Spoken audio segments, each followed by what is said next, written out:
nake ta yi masoyiyata, ina zana je in ganki habibiyata. La la la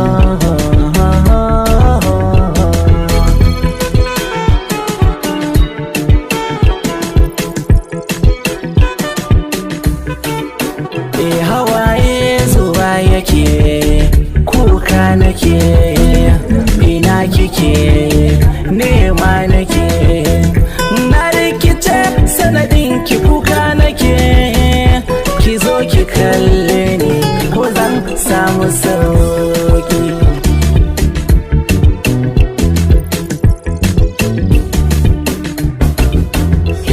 Bambance dare da rana sanadin ki ne, ni da bukata na ganki ne, dan ke ce muradina, ke ce mafarkina, ke ce gurina, ki fito na ganki, dan Allah ki fito na ganki.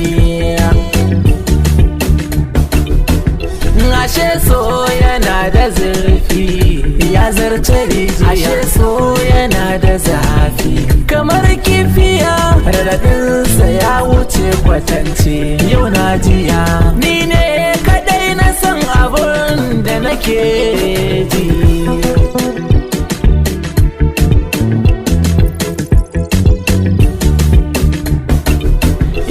Ki sani ni mai san ki ne, sannan mai kaunar ki ne, kuma sannan jigon ki ne. Raina fansa yake a wajen ki masoyiya. Mana yaushe zan ganki inda da kuka, sanadin ki ne zan yi waka. Zan fada miki yanda nake ji, ya zarce in yi misali. Wai a ina kike nema nake, ki fito na ganki masoyiya. Sunan ki na rikin ba ranar da zan sake, in babu ke ki sani sai rijiya.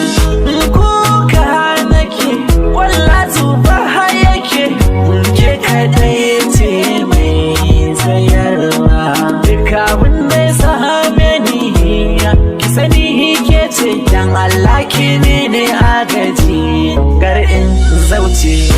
Ke ce ta farko kuma ke ce ƙarshe, sunan ki ne a farkon zance. Ki yarje a yau mana baiko, domin da ni da ke mun dace. Ki tausaya mini, ki agaza mini, ki bani so da ƙauna.